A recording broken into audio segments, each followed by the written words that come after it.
Guys, welcome to a fun day today. This is the Regulator 34. We're running the triple Yami 300s and it is available in a dual rig if that's of interest. This video is going to be solely focused on the offshore performance of this boat because this thing is possibly one of the best offshore hulls that you could consider. So if that's important to you, watch this video.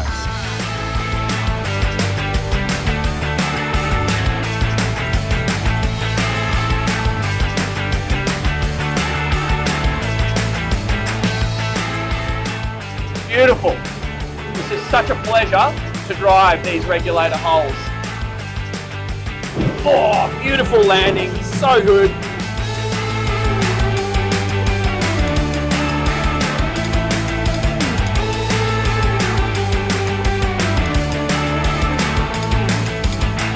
Fuel flow 300. Yeehaw! That was great.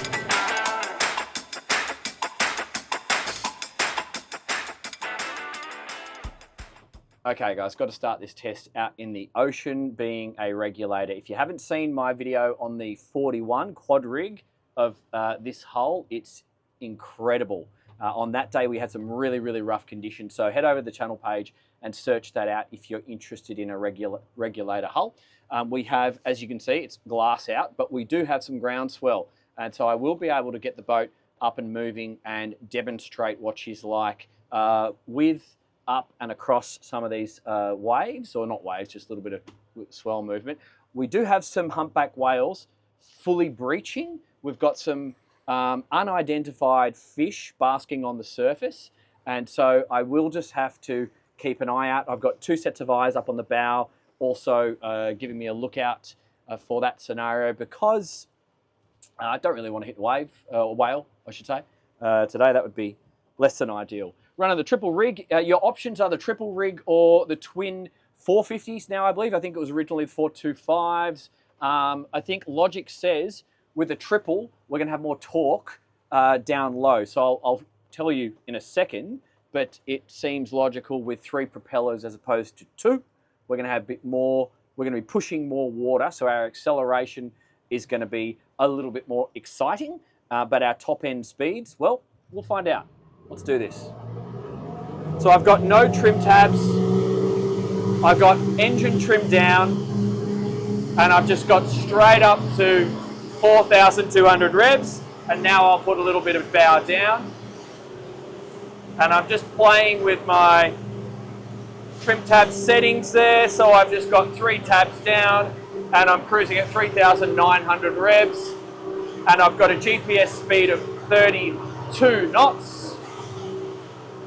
A really beautiful ride this. You can see, hopefully this camera too is going to be picking up the spray being sent out to the midships. I think you do want to just oscillate or play with your trim tabs for visibility, because you lose a bit of a sight line on acceleration. And I'm just going to maintain these speeds and feel this boat out. We'll just peel the boat a little bit of left and to right. That feels great. Okay, I'm going to put the boat through a turn about 90 degrees to port. Clear, clear, clear. Don't see any animals.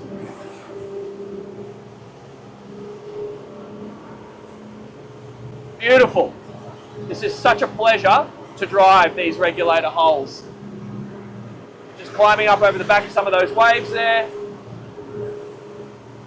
Maintaining 4,100 revs. I see a fuel flow of 166 litres per hour, and I've got a speed return of 34 knots. Let's actually slow the boat down and just have a look at the fuel flow. 3,700 revs. I've got 2 tabs down on the trim tabs. I'm seeing 31 knots and a fuel flow of 122 litres. Let's go across the swell and then up into it. I'm going to drop my tabs. I've got half tabs down.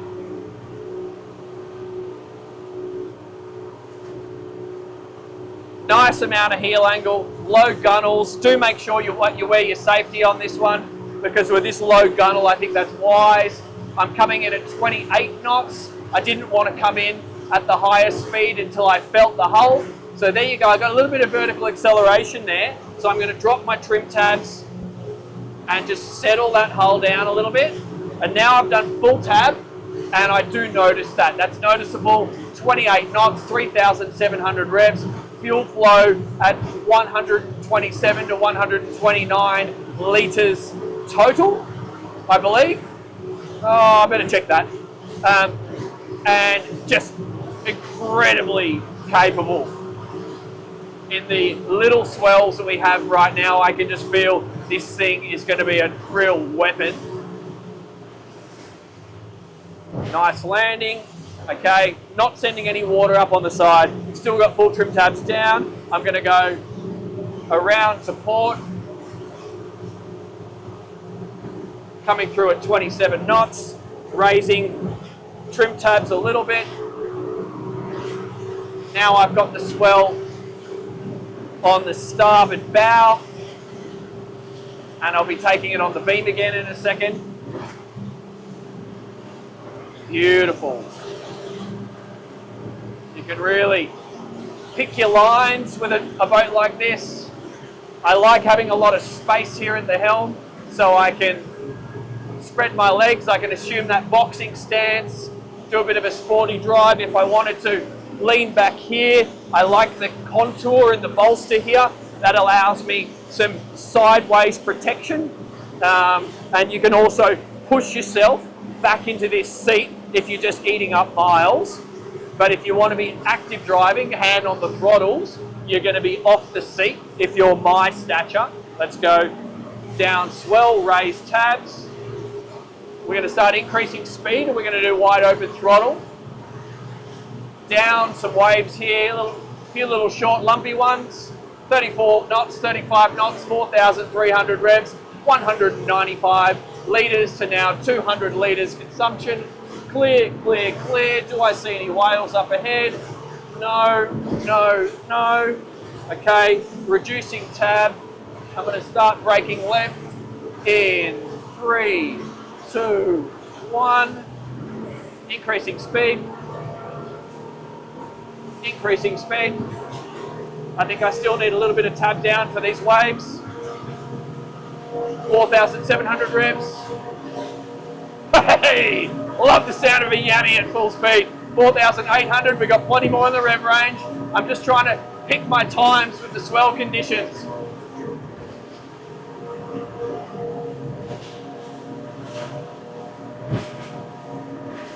Okay, trim up. It might get a bit bouncy here.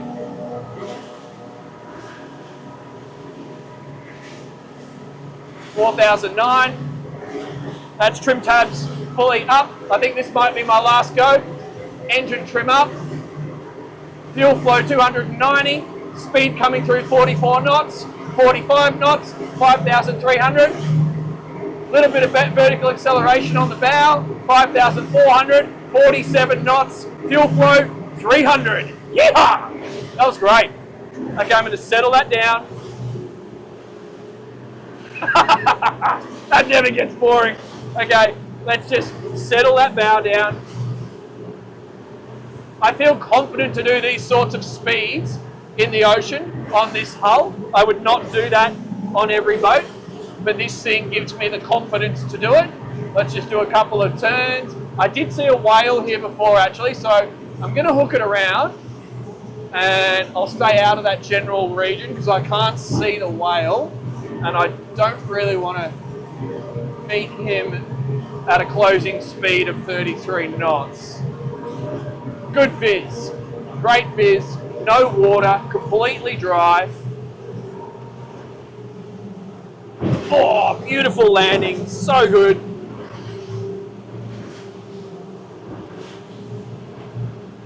Couple little waves here, hop over them. So, I can think of so many great use cases for this boat. We'll touch on that when we get back inshore, but that is just wonderful. Let's come off the plane. Okay, so I think we go from here to find some protected water and do some close quarters maneuvering because I believe these joystick with 3 engines I think it's a case because the separation of the two operational motors, when you are in joystick mode, you have quite a distance between the two outside motors. It just seems like they work better. So we're going to try that on this hull in some calm conditions. And I don't know if that's technically the case, but my observation is that whenever you have more separation of the two motors and where you have a motor in the middle that's essentially not doing anything, the joystick response compared to your input makes a lot more sense. So let's head straight inshore and check that out. All right, guys, I've got one little opportunity before this Viking comes in. I'm just going to do a little speed test in the shallow water. Before I do that, I'm going to hook it around, running it a little bit fine. This guy's coming in on the pace. I'm going to create some room for myself.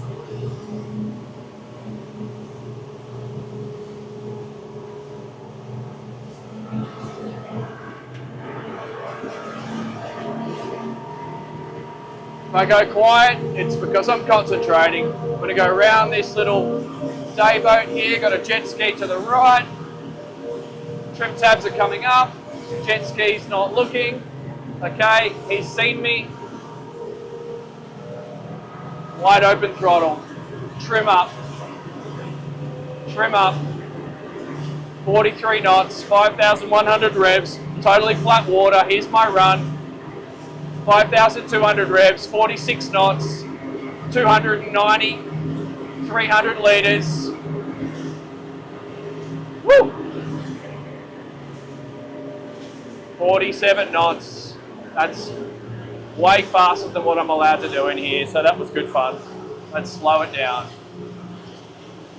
Now let's go find a dock. I think coming off the plane on this boat, it would help to lower the tabs. You definitely need to get some forward sight lines because she does sink her stern a little bit, so you lose a bit of viz unless you get up on this step. So make sure you look 50 meters ahead of you and both sides before you come off the plane. Obviously, you can just come off the plane a lot quicker, but just as an FYI. Okay, guys, we're just going to do a little bit of practicing around this dock. We're not actually going to touch the dock. We'll just do some approaches, and you can use that as a reference point as to how accurate this joystick system is. As I referred to before, I have a suspicion that a triple rig with joysticks is a little bit friendlier than a twin rig. I don't know the answer. If you do, feel free to jump in the comments and educate me. So that's what we're here to do. We're here to learn about these boats. I'm just using my brain, and I think the distance between the two motors there makes sense, because therefore you can have a bit more leverage. And that's just an observation, having driven quite a few boats of joysticks. So we've got northerly wind here. I'm just going to stick my ass into the wind. We've got about 4 to 6 knots of breeze. So very little wind, but we do have some tidal flow. It is an outgoing tide at the moment, so that's going to have a lot more effect on us than the wind. First thing I'm going to do, straighten those wheels, activate stay point. Now, when we did this before, it went a bit wild in the first 5 to 10 seconds, and then it sort of settled into a groove because we were in the tide. And I just want to see what happens now. We can use this dock as a reference point. I've got a big pole there, and it feels like it's not going as wild as it did before, but it is kind of finding its groove.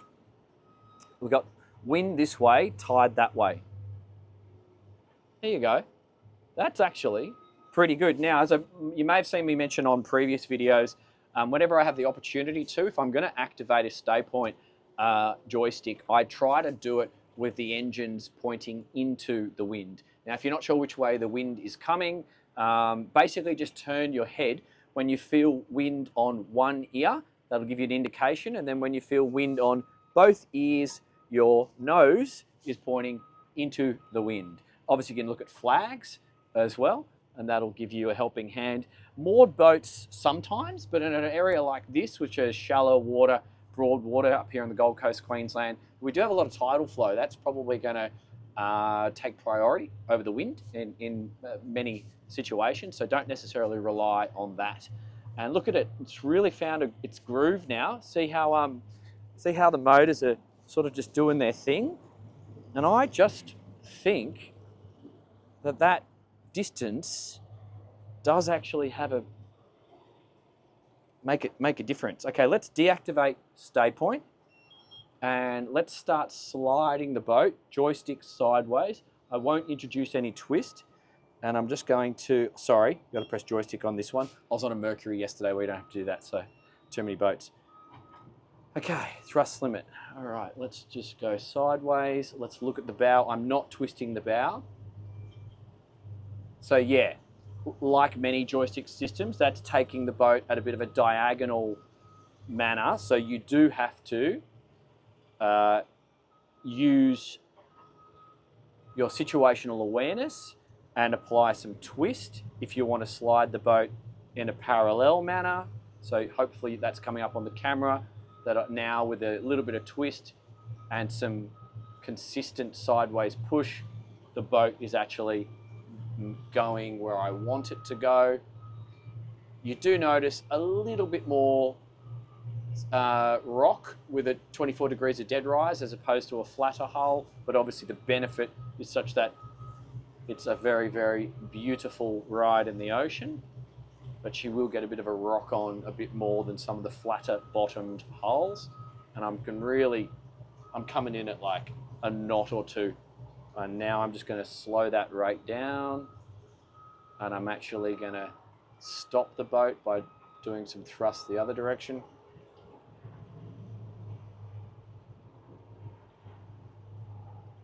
Okay, now I'm going to reverse up.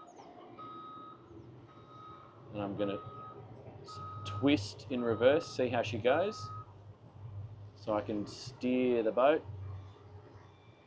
Yep.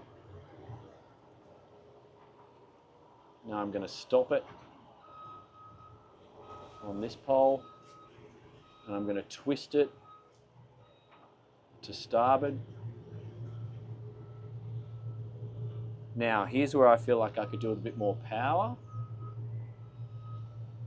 So I think I can dial that up on the plus and down button. I'm just going to try that in a second.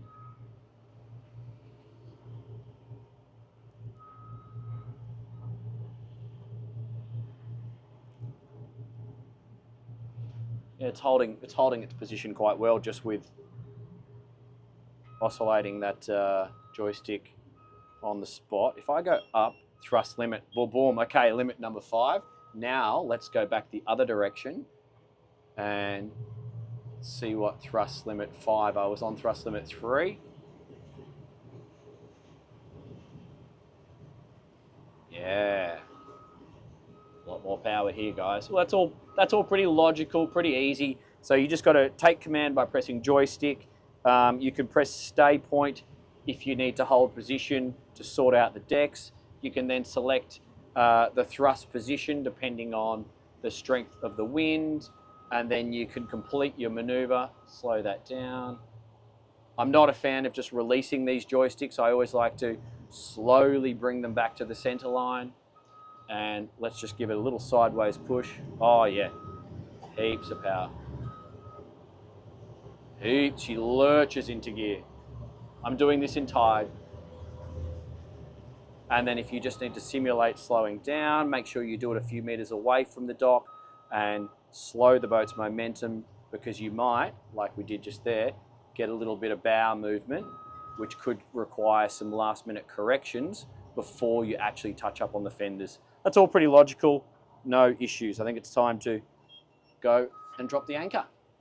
Okay, guys, we actually ran out of time, so I'm not able to drop the anchor for you in this particular video, but hopefully that was beneficial to you and you learnt a thing or two. This boat is an absolute pleasure to drive. Should you get the triple rig or should you get the twin setup? I think if you want the low end torque, I did notice that it really does pick up and boogie.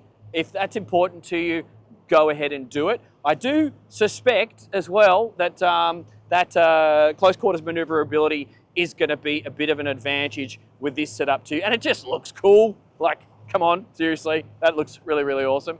But so if you're someone who wants a real ocean weapon to utilize for fishing, obviously, but if you want to use it as a support vessel to your larger boat, I see this as a very, very practical solution to that.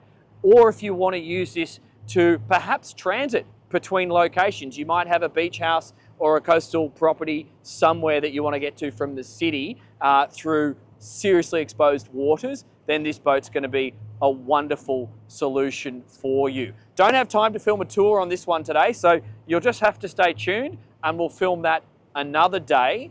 I'll pop up some competition up on the screen right now. Talk to me on the Patreon if you want me to compare this hull and how it rides compared to some of the other boats. Love you lots. See you on the next one. Thanks, guys.